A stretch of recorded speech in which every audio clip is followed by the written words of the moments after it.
नमस्ते दोस्तों, स्वागत है आपका इस नई कहानी में। दोस्तों, हमारी आज की कहानी है एक दुल्हन दो पति। दोस्तों, मैं अपने माता पिता के साथ एक छोटे से गांव में रहती थी और मेरा बचपन एक डरावने सपने जैसा था। मेरी किस्मत ने मेरे साथ एक ऐसा खेल खेला कि मैं अपनी जिंदगी में आगे बढ़ने के बाद भी अपने अतीत को नहीं भूल सकती थी। मेरे माता पिता कभी नहीं चाहते थे कि मेरी जिंदगी बर्बाद हो जाए और मैं अपने ही घर में कैदी बनकर रह जाऊं। इसीलिए मेरी माँ ने मुझे सब लोगों से छुपाकर मेरी बुआ के घर भेज दिया। उनकी भी कोई संतान नहीं थी, इसलिए मेरी बुआ और फूफा ने मुझे अपनी सगी औलाद से भी बढ़कर समझा। मुझे पढ़ाया लिखाया और अपने पैरों पर खड़ा कर दिया। अब मैं शहर में ही एक कंपनी में जॉब कर रही थी। मैं बहुत कम बोलती थी। मुझे लोगों से ज्यादा घुलना मिलना पसंद नहीं था। मैं सुबह को अपनी जॉब के लिए जाती और शाम को घर वापस आती थी। घर वापस आने के बाद मेरी बुआ मुझे खाना खिलाती और मेरे लिए चाय बनाती थी। फिर हम दोनों बातें करने लगते और बातें करते करते कब समय निकल जाता हमें पता ही नहीं चलता था। फिर फूफा के ऑफिस से घर आने का टाइम हो जाता। वह जब भी ऑफिस से घर आते तो मेरे लिए कुछ ना कुछ लेकर जरूर आते थे। लेकिन मुझे जब भी अपने अतीत की याद आती तो मेरे पैरों तले से जमीन निकल जाती थी। लेकिन बुआ और फूफा की मोहब्बत ने मुझे अपने अतीत को भूलने पर मजबूर कर दिया था। अब मैं अपनी जिंदगी में आगे बढ़ने लगी थी। एक दिन हमारी कंपनी में एक नया मैनेजर आया। वह बहुत ज्यादा हैंडसम और स्मार्ट था। ऑफिस की सारी लड़कियां उसके आगे पीछे घूमती रहती थी, लेकिन वह किसी को भी नजर उठाकर नहीं देखता था। एक दिन मुझे किसी काम से उस मैनेजर के केबिन में जाना पड़ा। मैंने दरवाजा खटखटाया। उन्होंने कहा, कौन है, अंदर आ जाइए प्लीज। मैं घबरा गई। कहने लगी, सर मेरा नाम रिंकी है। आपने मुझे यह फाइल दी थी, लेकिन मुझे इसका पिछला रिकॉर्ड समझ नहीं आ रहा। क्या आप मेरी हेल्प कर देंगे?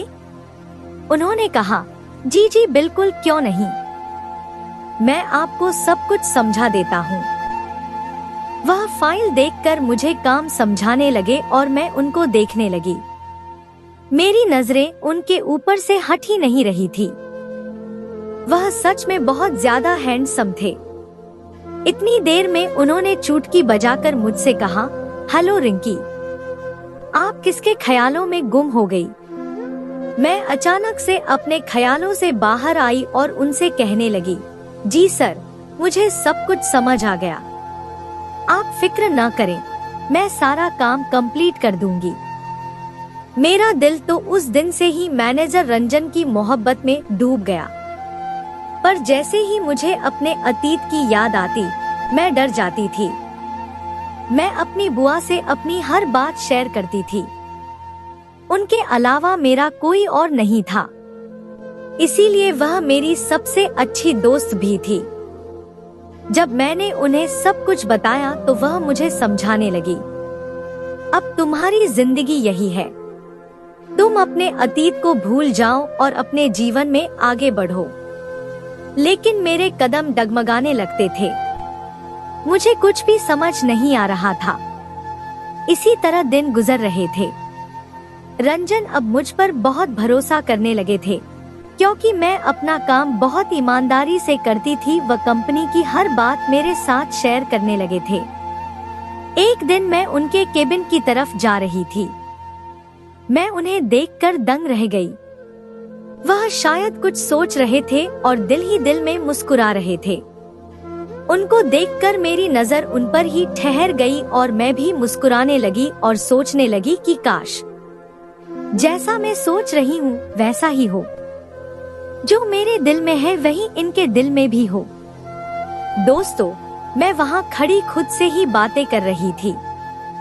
आज बुआ के यहाँ कुछ मेहमान आ रहे थे। फूफा ने अपने कुछ फ्रेंड्स को बुलाया था। इस वजह से मैं भी आज ऑफिस से जल्दी घर आ गई थी। मैंने आकर देखा तो मेरा मोबाइल नहीं था। बुआ ने मुझसे पूछा कि क्या हुआ, तुम परेशान क्यों हो? मैंने उन्हें बताया कि मेरा मोबाइल नहीं दिख रहा, तो वह मुझसे कहने लगी कि तुम कॉल कर देख लो। मैंने घर के नंबर से कॉल की तो मेरा फोन किसी ने उठाया। आवाज सुनकर मेरा दिल खुश हो गया। फिर मैंने कहा, सर आप? रंजन ने बताया कि मैं अपना मोबाइल जल्दी में उनके केबिन में ही छोड़ गई थी। वह कहने लगे कि मैंने तुम्हारा मोबाइल अपने पास रख लिया है, तुम कल ऑफिस आओ तो ले लेना। मैंने कहा ठीक है सर, थैंक यू। वह कहने लगे कि इसमें थैंक यू की कोई बात नहीं है। अगले दिन जब मैं ऑफिस में अपना मोबाइल लेने सर के केबिन में चली गई, उन्होंने मेरे हाथ में मोबाइल के साथ साथ एक लेटर भी दिया। मैं यह देखकर घबरा गई और बिना कुछ कहे जल्दी से उनके केबिन से बाहर आ गई। बाहर आने के बाद मैं अपने काम में लग गई और सोचने लगी कि पता नहीं इस लेटर में क्या है जो उन्होंने मुझे दिया है। जैसे तैसे शाम हुई और जब मैं ऑफिस से घर आई तो मैंने कमरे में आकर वह लेटर पढ़ा। उसको पढ़ने के बाद तो मेरे पसीने छूटने लगे। मैं बहुत ज्यादा घबरा गई थी। लेटर में तो रंजन ने अपनी मोहब्बत का इजहार किया था। एक तरफ मुझे खुशी हो रही थी कि जैसा मैंने सोचा था वैसा ही हो रहा था, रंजन भी मुझे पसंद करते थे, और दूसरी तरफ मुझे अपने अतीत का डर भी था। इतनी देर में बुआ वहां आ गई। उन्होंने मेरे चेहरे पर परेशानी देख ली। वह मुझसे पूछने लगी, रिंकी क्या हुआ, तुम कुछ दिनों से परेशान लग रही हो? मैंने उन्हें बताया कि रंजन ने मुझे शादी के लिए प्रपोज किया है, तो वह हंसने लगी और कहने लगी कि इतनी सी बात है तो तुम घबरा क्यों रही हो? मैंने अपनी लड़खड़ाती हुई जबान से कहा, आपको तो पता है, अपनी सच्ची मोहब्बत के साथ ही आखिरी हद तक इस वादे को निभाया। मैं सोच नहीं सकती थी कि मेरी जिंदगी में ऐसा भी मोड़ आएगा कि रंजन और मेरी मोहब्बत कमजोर पड़ जाएगी। दोस्तों, रंजन और मैं अपनी जिंदगी में बहुत खुश थे। एक रात जब हम खाना खा रहे थे तो रंजन ने मुझसे कहा, रिंकी कंपनी की तरफ से मुझे 2 महीने की छुट्टी मिली है, हम कहीं घूमने चलते हैं, बताओ तुम कहाँ जाना पसंद करोगी? यह बात सुनकर मुझे बहुत खुशी हुई थी। मैंने कहा, रंजन आप सच कह रहे हैं? उन्होंने कहा, हाँ बिल्कुल। मैंने कहा तो ठीक है, फिर हम आपके माता पिता के पास चलते हैं, मैं आज तक उनसे नहीं मिली। यह बात सुनकर रंजन बहुत ज्यादा खुश हुए। कहने लगे कि तुमने मेरा दिल जीत लिया। उन्होंने मुझे बताया कि वह गांव में रहते हैं और वह बहुत अच्छे हैं। मुझे पढ़ने लिखने का बहुत शौक था, इसीलिए उन्होंने बचपन में ही मुझे पढ़ने के लिए शहर भेज दिया था। दोस्तों, मुझे भी बहुत समय हो गया उनसे मिले हुए, लेकिन मेरी उनसे फोन पर बात होती रहती है। हमारी शादी के बारे में भी मैंने उन्हें फोन पर ही बताया था और वह सुनकर बहुत खुश हुए और अब वह हम दोनों को देखकर बहुत खुश हो जाएंगे। मैंने पैकिंग करनी शुरू कर दी और रंजन ने ट्रेन की टिकट करा ली। अगले दिन जब मैं उठी तो किसी ने दरवाजा खटखटाया। मैंने जाकर दरवाजा खोला तो बाहर एक आदमी खड़ा था। उसने मुझसे कहा कि यह टिकट है, रंजन सर ने भेजी है। मैंने उससे टिकट ली और अंदर आ गई। जब मैंने वह टिकट देखी तो मेरी आंखें फटी की फटी रह गई। मैं बहुत ज्यादा घबराने लगी। इतनी देर में रंजन आ गए। वह मुझे देखकर बोले कि रिंकी कहाँ गुम हो गई, सब ठीक तो है? मैंने उनसे कहा कि हाँ सब कुछ ठीक है। मैं अपने चेहरे से पसीना साफ करते हुए उनसे बोली, रंजन हम कुछ दिनों बाद नहीं चल सकते, अभी मेरी तबीयत कुछ ठीक नहीं लग रही। रंजन मेरे लिए परेशान हो गए और मुझसे कहने लगे कि चलो हम डॉक्टर के चलते हैं।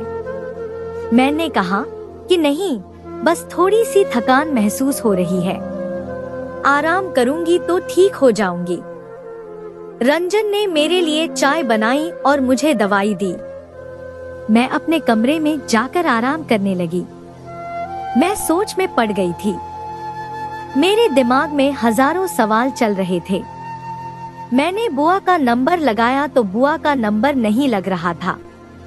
अब मैं सोच रही थी कि मैं रंजन को कैसे मना करूंगी। आखिर मैंने ही उसे कहा था कि हम तुम्हारे माता पिता से मिलने चलते हैं। फिर मैंने सोचा कि हो सकता है जैसा मैं सोच रही हूँ वैसा कुछ नहीं हो सकता है, यह सब मेरा वहम हो। मैंने जाने के लिए पैकिंग शुरू कर दी। रंजन बहुत ज्यादा खुश थे, लेकिन मेरा दिल पूरे रास्ते परेशान थे। मुझे कुछ समझ नहीं आ रहा था कि मैं रंजन को कैसे बताऊं ट्रेन का यह सफर मुझे किस मंजिल तक ले जाएगा। मुझे नहीं पता था। मैं नहीं जानती थी अब यह सफर कहाँ खत्म होगा। जैसे ही ट्रेन रुकी और हम ट्रेन से उतरे, मेरी आंखों के सामने अंधेरा छा गया और मुझे चक्कर आने लगे। रंजन ने मुझे संभाला और वही स्टेशन पर भी बैठा दिया। उसने मुझे जूस पिलाया और कहने लगे कि तुम्हारी वाकई तबीयत ठीक नहीं है, मुझे तुम्हारी बात मान लेनी चाहिए थी और कुछ दिन रुक जाना चाहिए था, लेकिन फिर मुझे छुट्टी नहीं मिल पाती। मैंने कहा ऐसी कोई बात नहीं है, मैं ठीक हूँ। मैंने बहुत मुश्किल से खुद को समझाया। मैं और रंजन स्टेशन से गांव की तरफ चले। मेरा दिल जोर जोर से धड़क रहा था, मानो जैसे मेरे कदम आगे बढ़ने को तैयार ही नहीं हो। जैसे जैसे हम रंजन के घर की तरफ जा रहे थे, मेरा दिल बहुत बेचैन हो रहा था। हम जैसे ही उसके घर के दरवाजे पर पहुँचे, डर की वजह से मेरे पसीने छूटने लगे। पता नहीं मेरी किस्मत मेरे साथ क्या खेल खेल रही थी। मुझे कुछ समझ नहीं आ रहा था। जैसे ही घर का दरवाजा खुला, मेरे रोंगटे खड़े हो गए। अंदर एक बूढ़ा आदमी था। वह रंजन के पिता थे। मैंने जल्दी से अपना चेहरा कवर कर लिया और खांसने का नाटक करने लगी। रंजन ने मुझसे पूछा कि क्या हुआ। मैंने कहा कि कुछ नहीं, असल में मुझे बचपन से ही धूल मिट्टी से एलर्जी है और यहाँ गांव में धूल मिट्टी बहुत ज्यादा है, इसीलिए मुझे यहाँ अपना फेस कवर करके रखना पड़ेगा। रंजन बोले चलो ठीक है, अंदर आओ। विजय अपने पिता से मिलकर बहुत खुश था। उन्होंने उसे गले लगाया और प्यार करने लगे। अंदर एक बूढ़ी औरत थी जो कि रंजन की माँ थी। उनको देखकर भी मैं दंग रह गई। मैंने अपना फेस और अच्छे और ढक लिया। रंजन ने सबको मेरी एलर्जी के बारे में बता दिया। विजय की बहन मुझे घूर घूर कर देख रही थी और मुझसे अजीब तरीके से कहने लगी कि लगता है भाभी तो बहुत ज्यादा खूबसूरत है, इसी वजह से वह हमें अपना चेहरा नहीं दिखाना चाहती। इस बात पर सब लोग हंसने लगे। फिर वह कहने लगी कि मैं तो मजाक कर रही थी। दोस्तों, फिर हम सब लोगों ने मिलकर साथ में खाना खाया। रंजन भी सालों बाद अपने घर वालों से मिलकर बहुत खुश हो रहे थे, लेकिन मैं घबराई और सहमी हुई बैठी थी। खाने की टेबल पर सब लोग हंसी मजाक कर रहे थे। इतने में ही रंजन ने पूछा राज कहाँ है? जब से मैं आया हूँ वह नजर नहीं आ रहा। यह सुनकर मुझे सदमा लगा और मेरे हाथ से खाने की प्लेट छूटकर गिर गई। मुझे देखते ही रंजन की बहन बोली, लगता है भाभी अपने देवर का नाम सुनकर चौंक गई। रंजन की माँ कहने लगी, बस भी करो शालिनी, जब से तुम्हारी भाभी आई है तुम तो उसके पीछे ही पड़ गई हो। वह कहने लगी कि माँ मैं तो सिर्फ मजाक कर रही थी। रंजन के पिता ने बताया कि राज कुछ काम से गांव के बाहर गया हुआ है। उसकी भी शादी हो गई है, कुछ दिन में वह वापस आ जाएगा। अपनी पत्नी को भी साथ में लेकर गया है ताकि उसकी भी थोड़ी सैर हो जाए। खाना खाने के बाद मैं अपने कमरे में आ गई और अपने चेहरे से अपना मास्क हटा दिया। अपने आप को आईने में देखने लगी। मेरे दिमाग में बहुत सारे सवाल आ रहे थे। मेरे अंदर अजीब सी बेचैनी हो रही थी। इतनी देर में किसी ने दरवाजा खटखटाया। मैंने जल्दी से अपना मास्क लगा लिया। दरवाजे पर रंजन थे। वह मुझे अपने घरवालों के बारे में बताने लगे। अपने घरवालों से मिलकर वह मुझे बहुत खुश लग रहे थे। पता नहीं मेरी किस्मत में आगे क्या लिखा था। मैं उनको कुछ बता भी नहीं सकती थी क्योंकि मैं रंजन को खोने से डरती थी। मैं सोच रही थी कि रंजन सब जानने के बाद कहीं मुझे छोड़ न दे। मैं ज्यादातर अपने कमरे में ही रहती थी और सबको खासकर दिखाती थी ताकि कोई मेरा चेहरा देखने की जिद न करे। राज भी आज वापस आने वाला था। यही सोच सोच कर मेरा दिल घबरा रहा था। मैं सदमे में थी।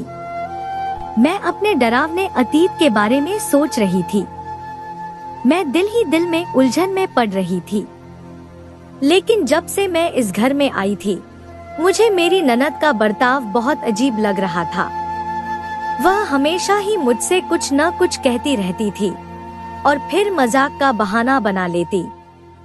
जब राज के आने का समय हुआ तो मैं बुखार का बहाना बनाकर अपने कमरे में कंबल ओढ़कर लेट गई। सब लोग बहुत खुश थे। राज और उसकी पत्नी घर आ गए थे। वह सबसे मिले। विजय ने उसे मेरे बारे में बताया। वह और उसकी पत्नी मेरे कमरे में आए, लेकिन मैं कंबल ओढ़े लेटी रही और सोने का नाटक करने लगी। रंजन ने कहा कि इसकी तबीयत बहुत ज्यादा खराब है। कल ही मैं इसे डॉक्टर के पास लेकर जरूर जाऊंगा। राज ने कहा कि कोई बात नहीं, आप भाभी को आराम करने दें। हम भाभी से बाद में मिलेंगे। जैसे तैसे मैं अपना चेहरा पर मास्क लगाकर यहाँ रह रही थी, लेकिन राज के सामने आने से मुझे डर लगता था। जब घर में नहीं होता था तो मैं अपना फेस कवर करके सब घर वालों के साथ रहती थी, लेकिन उसके आने से पहले ही मैं अपने कमरे में चली जाती। एक रोज मैं अपने कमरे में बैठी अपनी जिंदगी के खतरनाक अतीत के बारे में सोच रही थी और दूसरी तरफ मैं सोच रही थी कि राज की बीवी कितनी खूबसूरत है और आदत की भी बहुत अच्छी है। अचानक मेरी ननद मेरे कमरे में आ गई। मैंने जल्दी से अपना चेहरा छुपाया। सब घर वालों के साथ रहती थी, लेकिन उसके आने से पहले ही मैं अपने कमरे में चली जाती। एक रोज मैं अपने कमरे में बैठी अपनी जिंदगी के खतरनाक अतीत के बारे में सोच रही थी और दूसरी तरफ मैं सोच रही थी कि राज की बीवी कितनी खूबसूरत है और आदत की भी बहुत अच्छी है। अचानक मेरी ननद मेरे कमरे में आ गई। मैंने जल्दी से अपना चेहरा छुपाया और खांसने लगी। वह कहने लगी कि आपको डर है, राज भाई की पत्नी आपसे ज्यादा खूबसूरत है, इसलिए शायद आप अपना चेहरा नहीं दिखाती। पता नहीं वह मुझसे इस तरीके की बातें करती रहती थी। मैंने उसे कहा कि नहीं, ऐसी कोई बात नहीं है। कुछ दिन में मेरी दवाई का कोर्स कंप्लीट हो जाएगा और मेरी एलर्जी खत्म हो जाएगी। फिर मैं अपना फेस कवर करना बंद कर दूंगी। फिलहाल तो मैंने उसे यह बात कहकर टाल दिया था, लेकिन उसकी बातों ने मुझे सोच में डाल दिया था। मैं सोच रही थी कि उसे मेरी सच्चाई तो पता नहीं चल गई। इतने में रंजन आ गए और मुझसे पूछने लगे, तुम्हारी तबीयत कैसी है? मैंने कहा कि अब ठीक है, बस कुछ दिन की बात है, फिर मेरी एलर्जी ठीक हो जाएगी। वह मुझसे बहुत ज्यादा मोहब्बत करते थे, इसीलिए मेरी हर बात आंख बंद करके मान लेते थे। एक दिन विजय मुझसे कहने लगे, राज मुझसे शिकायत कर रहा था। कह रहा, भाई तुम बहुत अजीब हो, अपनी पत्नी को अपने भाई से अभी तक नहीं मिलवाया। उनकी यह बात सुनकर मैं और ज्यादा डरने लगी थी। मैंने बुआ का नंबर लगाया लेकिन उनका नंबर नहीं लग रहा और मैं बहुत ज्यादा परेशान थी। मेरे अतीत का यूं अचानक मेरे सामने आ जाना किस्मत का कौन सा खेल था, मेरी समझ नहीं आ रहा था। मैं घर वालों से भी छुप कर रह रही थी और राज का सामने आने का सोचकर तो मैं भाग जाती थी। मेरा दिल जोर से धड़कने लगता था। कब क्या हो जाएगा नहीं जानती थी। पता नहीं किस्मत ने क्यों मुझे फिर यहाँ लाकर इस घर में खड़ा कर दिया था। और दूसरी तरफ मेरी ननद संजना मेरे पीछे ही पड़ गई थी। मुझसे अजीबोगरीब सवाल करती रहती। वह मेरी सच्चाई सबके सामने लाना चाहती थी या फिर मेरे बारे में सब कुछ जानती थी या जानबूझकर वह मुझे परेशान करती थी। एक दिन राज ने मेरा दरवाजा खटखटाया। मुझसे कहने लगा कि भाभी मैं अंदर आ जाऊं। मैं एकदम घबरा गई। सोचने लगी कि पता नहीं अब मेरे साथ क्या होने वाला है। मुझे पसीना आने लगा। मैं जल्दी से पीछे के दरवाजे से बाहर आ गई। दोस्तों, मैंने रंजन से फोन करके कह दिया मैं डॉक्टर के पास आई हूँ। आज तो जैसे तैसे मैंने खुद को बचा लिया था। अब मुझे कैसे भी करके घर से दूर जाना था। ऐसा लग रहा था कि जैसे मेरा अतीत मेरी आने वाली जिंदगी का हिस्सा बनने वाला है। अब मैं गुमसुम और चुपचाप रहने लगी थी। मैं रंजन से कहती थी कि प्लीज यहाँ से वापस चले। यहाँ मेरा दम घुटने लगा। यहाँ मेरी तबीयत ठीक नहीं रहती। यहाँ पर मुझे बहुत ज्यादा बेचैनी होती है, मेरा दिल नहीं लगता। यहाँ मैं बहुत ज्यादा परेशान थी। रंजन यह देखकर घबरा गए। सालों बाद कैसे मैं अपने होश खो बैठी थी। मैं बहुत मुश्किल से अपने आप को संभाल रही थी। एक दिन अचानक ही मेरे सामने राज आ गया। वह मुझे देखते ही घूरने लगा, लेकिन मैंने अपना फेस कवर किया हुआ था। कुछ देर तक तो वह मुझे ऐसे ही देखता रहा। फिर उसने मेरी तबीयत का पूछा। मैंने बस हाँ में सर हिला दिया तो वह भी वहाँ से बिना कुछ कहे चला गया। दोस्तों, फिर उसके बाद मैंने जल्दी से अपना सामान पैक किया और रंजन को बिना कुछ बताए वहाँ से जाने लगी। जैसे ही मैं दरवाजे पर पहुँची तो मेरी ननद ने मेरा हाथ पकड़कर मुझे घर के अंदर ले लिया। मैं नजरें और सर झुकाए खड़ी थी। घर के बाकी लोग भी वहीं पर थे। ऐसा लग रहा था कि मैं एक मुजरिम हूँ। संजना कहने लगी, मेरे दोनों भाइयों की एक ही दुल्हन, इसकी क्या वजह थी? यह जानकर आपके होश उड़ जाएंगे।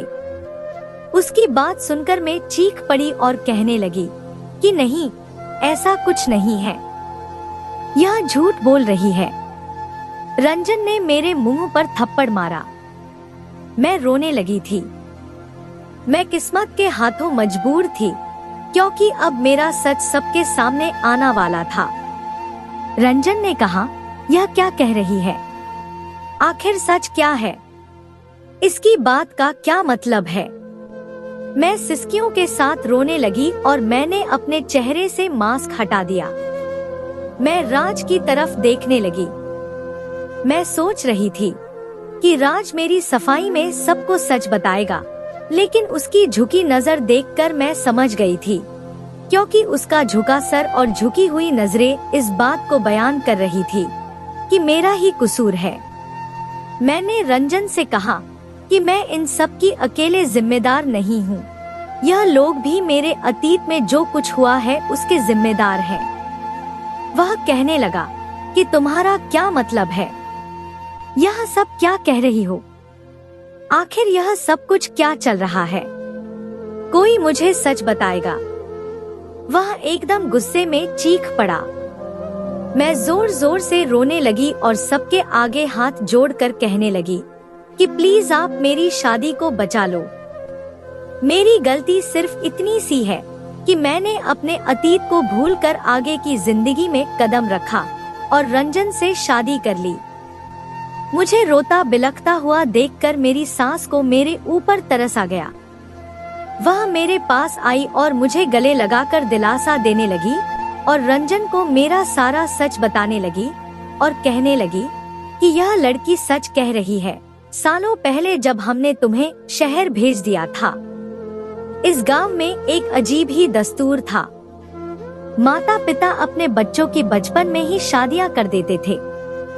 खास करके लड़कियों के माता पिता अपने सर के बोझ को कम करने के लिए अपनी बेटी की शादी बचपन में ही कर देते थे। इस लड़की की और राज की बचपन में ही शादी कर दी गई थी।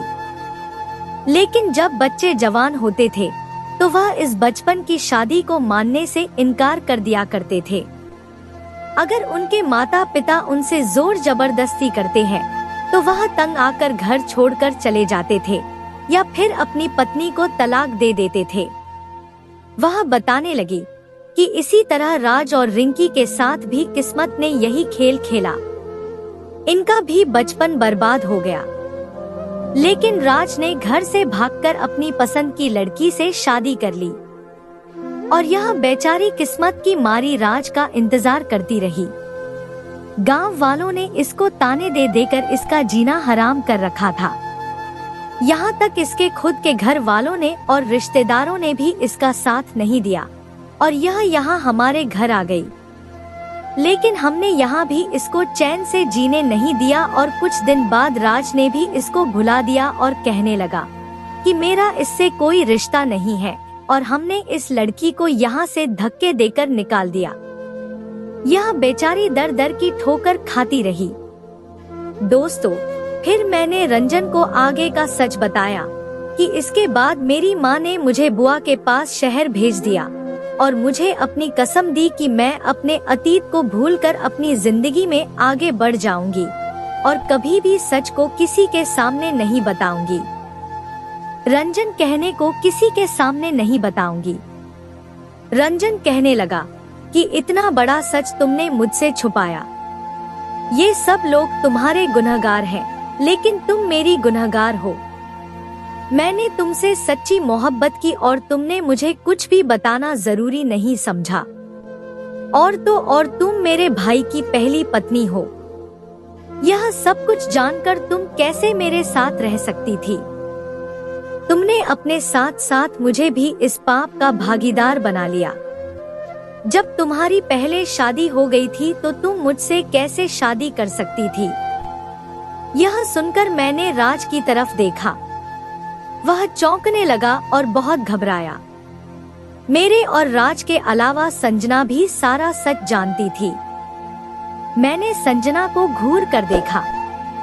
इतनी देर में राज की पत्नी ने उसे जोर से थप्पड़ मारा और कहने लगी कि यह सब क्या चल रहा है?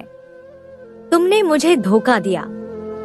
धोखे से मेरे साथ तुमने शादी की है। अब मैं तुम्हें डिवोर्स दे दूंगी। रिंकी रोने लगी और कहने लगी कि आप सब लोग मुझे माफ कर दे, सारी गलती मेरी है। मैंने शुरू में ही भाभी का चेहरा देख लिया था और उसको पहचान लिया था।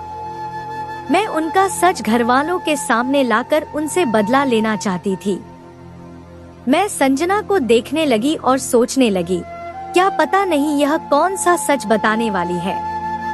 वह कहने लगी कि रिंकी का भाई और मैं एक दूसरे से मोहब्बत करते थे और शादी करना चाहते थे, लेकिन राज और रिंकी की शादी ने सब कुछ बर्बाद करके रख दिया।